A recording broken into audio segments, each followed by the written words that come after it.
I think that the Central Powers could have a really solid chance at victory had Russia surrendered in 1916, with the Ludendorff offensive happening almost 2 years sooner, potentially knocking France out of the war before the United States of America had even joined. This is what would happen had Russia surrendered in 1916 as to quell the communist and nationalist uprisings, and what this would mean for the world and the conclusion of the Great War. So, how could Russia surrender in 1916, and is this likely to happen?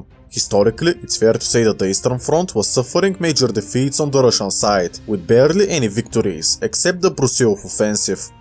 In this alternate history, the Brusilov offensive, instead of being very nice and almost fully destroying the 4th and 7th Austro-Hungarian armies, would be an embarrassing defeat instead, and as a consequence of that, the Russian army in the region would be destroyed.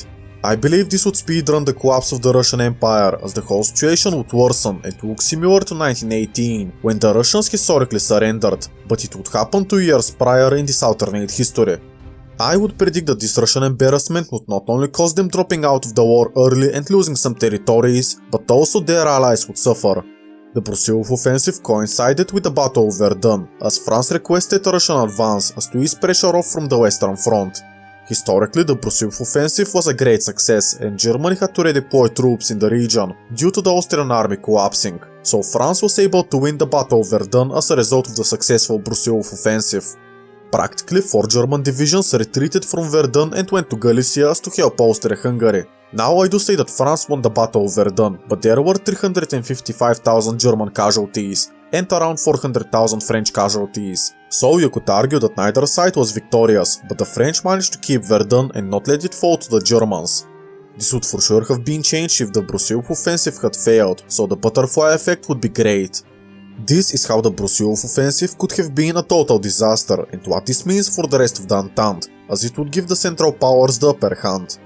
The Austrian army had a numerical advantage over the Russians, and were also well entrenched and supplied. As the defenders in wars usually have the advantage, Russia winning the Brusilov offensive was quite unlikely.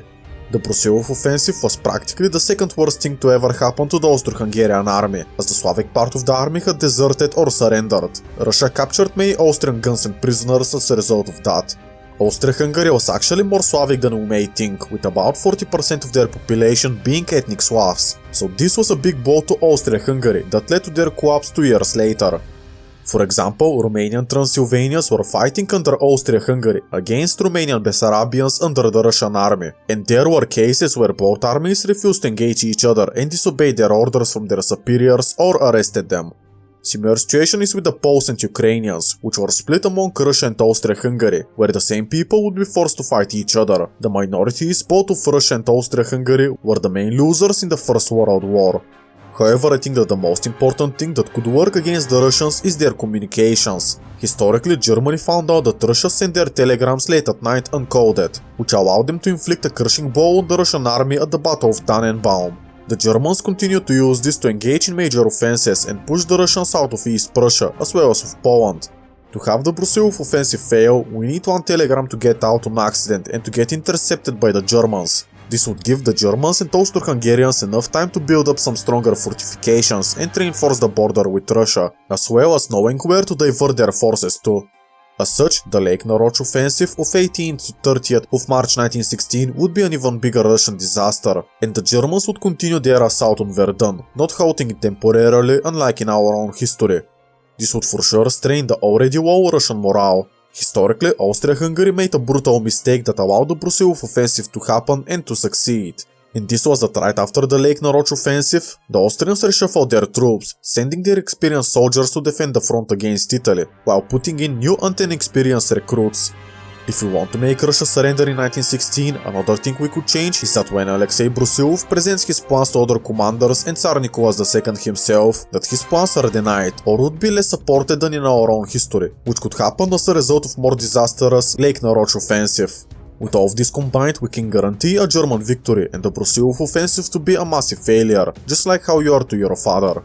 What would happen is that the Russian High Command would favor a defensive strategy and Brusilov would be the outliner, proposing an offensive strategy. Then he would initiate it with less support, and due to the telegraphs, the Germans and Austrians would know what is coming, so Austria-Hungary would keep their veterans at the border, rather than sending them to Italy. And remember, Austria-Hungary had the numerical advantage. And with a lower Russian morale after a more disastrous Battle of Lake Naroch, the Russian side would be easily defeated, and the Brusilov offensive would be a massive failure. Perhaps Alexei Brusilov is purged from the Russian High Command, so the Russians would lose perhaps their best and only competent military general, making their situation even worse. Now I want to quickly point out that this video is a collaboration with the US of Z, who is doing the opposite scenario of the Brusilov offensive being a great success. I will remind you to check out his video later. However, I don't see the Russian Empire surrendering right after losing the Brusilov offensive. If we want a greater chance to have Russia drop out of the war in 1916, we could slip up the Germans some more information via either spies or breaches in Telegram security. With enough information, Germany could quickly turn the offensive around and encircle thousands of Russian troops, basically initiating a reverse Brusilov offensive, while temporarily halting the Battle of Verdun. The Kingdom of Romania had a very interesting role in World War I, joining Russia after a successful Brusilov offensive, but got invaded swiftly by Austria-Hungary and Bulgaria. However, with the offensive being a failure in this timeline, Romania wouldn't join the side of the Entente. I believe that at this time something interesting would happen to the country. Before the Great War, Romania had signed a pact with the Central Powers, stating that they would join a war on their side if Austria was attacked. This was very unpopular among the Romanian people, and the only person who really supported this was the king, who was a member of the German royal family, the Hohenzollerns. However, King Carol I of Romania would die in 1914 and get replaced by the pro-Entente King Ferdinand I. Despite him being pro-Entente, I could see him grow closer to the Central Powers, seeing that Russia is on its last legs. Romania would realize that if Russia is falling greatly, then the Romanian side cannot join the Entente without being capitulated, which happened in our own history, despite the Brusilov offensive being a success. In this alternate history, Romania would know that it's practically a suicide to join the Entente at this point. But what if they sided with the Central Powers and at least managed to reclaim Bessarabia and northern Bukovina? This issue would polarize the Romanian nation for a while. With the Brusilov offensive being a failure and Romania refusing to join to relieve pressure, along with the Russian army being on the retreat, I believe that Tsar Nicholas II could be convinced, or more likely forced by the public, to negotiate a peace with the German Empire, as to at least keep the Russian nation intact.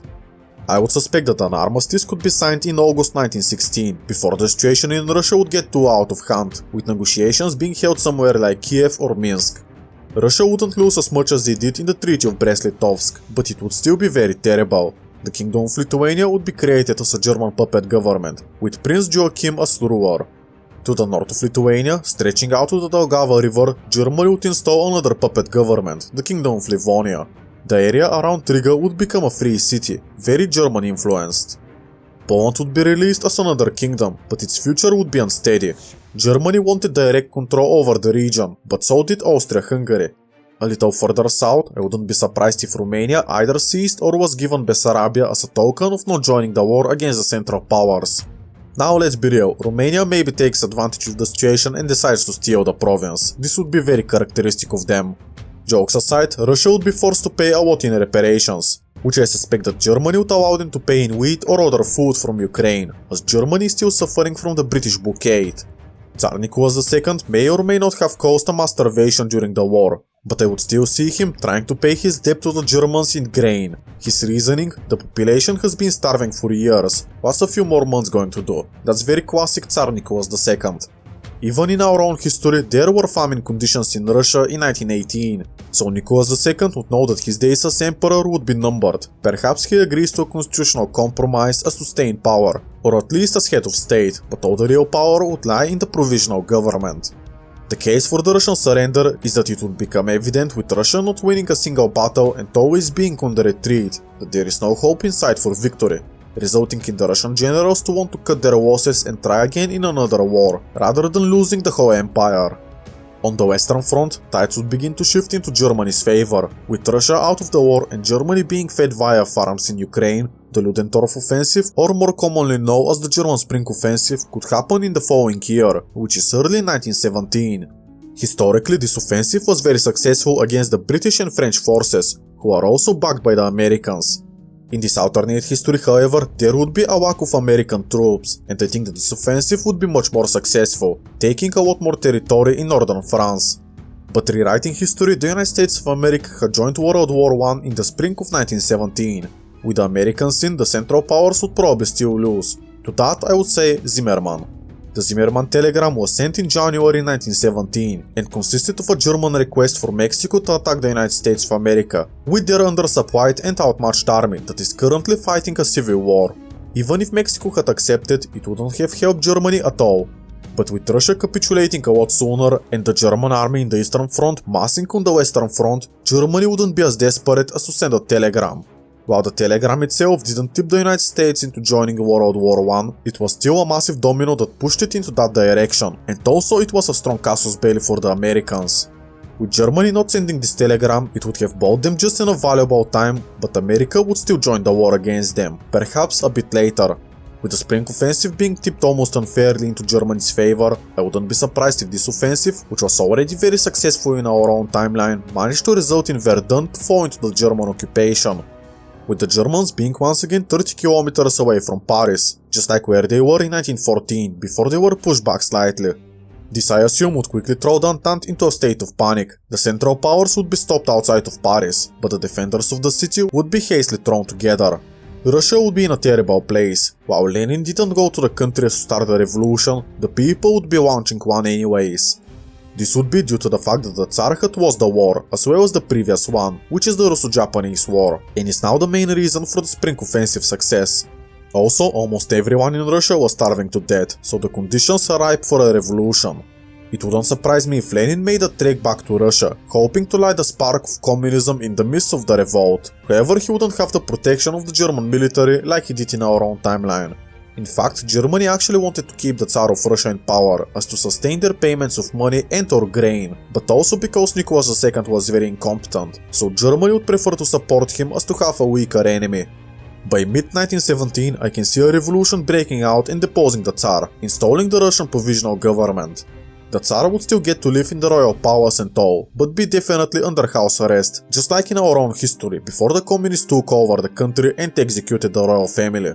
This new regime wouldn't really do much to actually help the people at the start, but one major thing that they would begin to do is to cut wheat exports to Germany. Germany would raise the issue and probably do some military exercises on the Russian border as to show that they wouldn't be afraid as to invade Russia once again if they stopped the payments. The provisional government would begin to pay these sums in money instead of food, and Germany would accept this. Lenin himself would arrive in Russia under this new regime, probably at around late 1917 or early 1918, if he arrives at all. I wouldn't be surprised if Lenin was arrested or assassinated during his trip to St. Petersburg, but for the sake of not recreating Kaisertum, I would have Lenin to get to Russia safely. With Russia out of the war, the Ottoman Empire would gain a little more breathing room. While not much, many troops that were on the border with Russia would be able to sneak south and keep the British at bay. While it wouldn't stop the advances that in its track, it would slow the British forces enough to keep the Ottomans in the war. The Ottoman morale would still get boosted, as they would still get to annex the Caucasus from Russia, giving them more manpower and resources, but unfortunately the Armenian people would suffer greatly, and this is an understatement. Now Serbia had been occupied by the Bulgarians and Austro-Hungarian forces, along with Montenegro and Albania. The Entente would be looking up to open up another front against the Central Powers, as now their only main front is the Western Front, where Germany is winning. Of course, there is also the Italian front, and the German colonial front, and also the Ottoman one, but they are not the main theater of the war and what decides the victory. The Entente could try to oust King Constantine from power in Greece and replace him with the pro-Entente Eleftherios Venizelos, and if this is successful, he would have Greece to join the war against the Central Powers. With Russia out of the war, Austria-Hungary can divert more forces to the Balkan front, and the Bulgarian army, not doing anything else important at the time, would call for a quicker advance into Greece, occupying more territory than historically. This would immediately tarnish the new regime's track record, but overall not unsavable. Africa and Asia would go about the same way, but I'd like to talk about the Empire of Japan. While Japan and Russia had fought a war years prior, creatively named the Russo-Japanese War, they had ended up as allies by convenience due to the British-Japanese alliance. With Russia now out of the war, Japan no longer needs to pretend to like them, and would probably cease most of their trade with them. As the situation in Europe becomes more desperate and the Tsar is ousted from power, Japan, who at this point is only managing Great Britain's naval patrols, might try to make some moves in the Russian Far East, like they did in our own history during the Russian Civil War. They would probably start small, like taking whatever influence Russia has left in Manchuria, or maybe even Mongolia, but I would come to this region later when it becomes important. By now it's the summer of 1917 and the war in Europe is only looking more into Germany's favor. A few terms for peace would be sent to France at this point, all of which would be refused. The French would defend Paris up until the last man and not surrender until it had fallen. Or would they? At this point the war has been raging on for over 3 years. The French government had already made plans to flee to Bordeaux in case Paris fell, and at this point the government may have already fled due to Paris being very close to being captured. Even if Germany takes Paris, it is a city of 3 billion people and they would need to keep it occupied, which would be very difficult. Personally, I don't think that France would just simply surrender. Their people already had a sense of national pride with this war, and taking Paris would only piss them off more. That being said, if Germany somehow managed to keep Paris occupied for a few months, perhaps a negotiated peace could occur instead of an unconditional surrender, which at this point Germany would be willing to take. Further, the French morale could be lower without Russia in the war, not only because Germany's full might would be focused on them, but also because France had joined this war only because Russia decided to protect Serbia. Now both Russia and Serbia are out of the war, so the French morale would for sure dip with the Russian surrender. Lenin, if he were to successfully make his way to Russia, would be rallying the workers, but have a bit of a harder time due to the war being already over at this point, so the strongest slogan of the communist opposition, which was peace and bread, wouldn't relate to the people as much. While the provisional government wasn't doing much to help the people either, it is already doing a bit better than the old Tsarist regime, and had more potential to grow.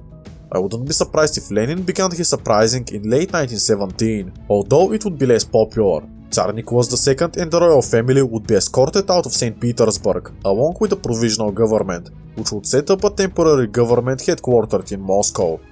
The Russian Civil War would be much smaller, but I think we could expect some minor breakaway states to still rise up, such as Ukraine, which Germany would take major interest in supporting, the Turks in Central Asia, and maybe one or two smaller ones in the Far East, which Japan would get involved with.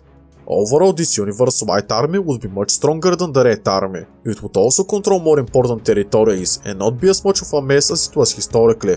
Germany would begin to send rifles along with Austria-Hungary to Ukraine in hopes of building up a friendly regime that would support their food crisis. In the Far East, Japan would get involved and support states like Green Ukraine or the Far Eastern Republic. There is no way to predict what exactly would happen during this alternate Russian Civil War, so I can't say for sure what breakaway states would secure their independence. I wouldn't be surprised however if Japan launched an invasion of Vladivostok and the surrounding areas, which are lands that the Japanese want to get for a while, to give them more control over the Sea of Japan. Great Britain would be worried about this action, but not give it too much thought, as there is a war in Europe to be fought. By the winter of 1917, the trenches would be fresh and the Central Powers would be closer to Paris than ever before. At this point, America would start to worry, increasing their shipments to the Entente, hoping for the tides of the war to change, or at least for negotiations to begin. Around this point, it wouldn't surprise me if Italy would sign an armistice with the Central Powers, as Russia had already surrendered. This would actually be huge for Germany, which could now divert everything to the Western Front. As the ground freezes, so does the war. No major changes would be made, but Germany uses the time to reinforce the trenches, as well as to send few shells into Paris, showing that they wouldn't be afraid to destroy the entire city. This wouldn't benefit them greatly, as I believe it would just cause the French to harden their spirit even more. The year comes to an end and Germany is having the upper hand in the conflict. By now, both sides would be exhausted and looking for a way to end this war. The British suffering from revolts in Ireland and the loss of even more troops, as well as possibly some other colonial troops mutinying or deserting, might be willing to reach out for a settlement with Germany, or at least hear their terms for peace. Germany would demand minor colonial concessions from the British, as well as war reparations, but would annex Luxembourg, some border French territories which contain most of the steel and coal production and their dense forest, while puppeting Belgium. Other colonial concessions from France would be demanded as well, such as Germany taking into China, Djibouti and the French Congo. The British would find this deal enticing, as they wouldn't really have to lose anything, but would refuse on behalf of France. Germany would continue their unrestricted submarine warfare, which would prove rather successful. The United States of America would still dislike Germany further, and with every ship sunk would come closer and closer to possibly joining the war. With some British pressure, it wouldn't surprise me if America joined the war in the spring of 1918. However, this actually doesn't change much for the Entente. At this time, the Americans would send weapons in droves to Europe, but this wouldn't actually help out the situation too much, as the manpower and morale would be very low on the Entente side. Historically, America didn't get most of their forces ready until near the end of the war, taking them a year and a half to equip any major army. I want to tell you that, believe it or not, in 1914, Bulgaria actually had a larger army than the Americans, so the US definitely has to mobilize effectively, not making a difference right after they join. Of course, a few smaller units would be sent over, but with severe lack of training, these forces wouldn't help much in the spring and summer campaigns. Germany has a few months to end this war before the United States begins to cause major issues. Germany would wish to replicate their spring offensive from a year prior and hopefully take Paris. Amassing whatever troops and supplies they can get, Germany would attempt to punch through the front lines. I expect that they would be podding attacks at primarily British defended positions, more specifically defended by their colonial troops, and when the attack does come, many would desert and leaving gaps in the front lines, which the Germans would exploit. Large gains would be made, and Paris would effectively become a war zone with street-to-street combat. In a few weeks, I expect Paris to fall, among with hundreds of thousands of French soldiers, captured if played correctly. With this crippling defeat, France may be ready to sue for peace, not just because Paris fell, but because of the severe lack of manpower. Sure, the United States of America would come to their help unconditionally in a year or so, but by then the French army was already being held together by conscripts at this point, and would crumble if the war drags on even longer. For the sake of the French nation, France would sign an armistice, and Great Britain would soon follow. The United States would do as well, coming up to the negotiating table and helping their allies. The peace deal would follow almost exactly what I said before, but Germany would take the liberty to annex more French territory, as well as to expand their Belgian puppet state. Serbia would be divided between Bulgaria and Austria-Hungary. The Habsburgs would also establish a dominion over Montenegro and Albania, as well as possibly creating a Venetian puppet state in northern Italy, but I find this quite unlikely, so I would have Italy mostly to get a white peace. Greece would be forced to give Thrace and Greek Macedonia to Bulgaria and the Aegean Islands to the Ottoman Empire, which at most could take the Italian Dodecanese Islands of Rhodes. Further, the Ottoman Empire already got the Caucasus from Russia in a separate treaty, but now they would also gain control over the Arabian Peninsula, including Kuwait, Qatar, Bahrain and the United Arab Emirates, but possibly the Sinai Peninsula, including the Suez Canal, which would have to become an international zone, or Britain gets to keep it. At last, Cyprus would also go to the Ottoman Empire. Germany would establish control over the resource-rich area of Indochina, as well as annex the French and Belgian portions of the Congo to create Middle Africa. And now we have the result of this war. It's an interesting world, but before I end the video I want to finish up on the Russian Civil War. The situation here would become even more confusing. Germany would be supporting Ukraine and other breakaway states that would be more beneficial to them during the war, but now the Great War is over, so the Germans would most likely switch to supporting White Russia. Why? Well, the Whites are the ones who owe Germany war reparations, and Germany plans on getting these. The Entente would grow worried of this possible future German-Russian partnership, and may actually support the Reds or some breakaway states. I find it more realistic to have them support independence movements, however, and they don't want to be seen as supporters of communism. I see the Whites eventually winning this war, but states like Turkestan, Finland and maybe Ukraine, Estonia and Latvia would gain independence. In the Far East, Japan may create a Russian puppet government, stationed in Magadan, as they would have annexed Vladivostok months prior. Lenin, if caught, wouldn't be tried, he would be just shot. Same goes for Trotsky and Stalin, as well as any other major communist leaders. What would come out of the Whites would be hard, if not impossible to predict. There were so many factions within the White Army that any one of them could come to power. Maybe Russia establishes a republic, maybe they bring back the monarchy or form a dictatorship, maybe something else weird. Whatever this is, it would probably be corrupt, ineffective and unstable. Either way, Germany now stands at the center of Europe, as the uncontested hegemon of the continent. Its closest allies would be held together, and it would be interesting to see where they would go from there. In France, far-left groups would begin to rise in popularity, possibly starting a civil war between communists and the current government. Many French colonies would either be seized by the British or Germans, or they would gain independence. The American-British alliance would only grow closer together, and maybe even include nations like Japan, in hopes of containing Germany and protect democracy. Italy would probably dissolve into a similar civil war, or maybe more likely they become ultra-nationalists peacefully like in our own history. If Spain dissolves into a civil war, which let's be honest they will, France and Italy may provide enough support for a totalitarian faction to rise, and it wouldn't surprise me if Greece had a similar fate. By the 1920s and 30s, Germany and their allies would stand against the communist bloc, headed by France and a joint British-American alliance, which I would be calling the Bastion of Democratic Nations, because it's a cooler name. Russia would be standing alone in the world, not being able to fight any good allies. Perhaps if a democratic faction comes to power, they could ally with the Bastion of Democratic Nations. This Germany is stable, but their allies would still drag the German nation down, with petty concerns like Poland or disputes in Serbia. It's only a matter of time until Austria-Hungary eventually collapses, and when this comes around, this may even spark up a second world war. The fact is that there is no way to know for sure, as the video is quite unrealistic, as the Brusilov offensive was said to be successful and I had to change a lot of things as to make it fail. But I suggest you check out this video by the US of Z, where the Brusilov offensive was an even larger success.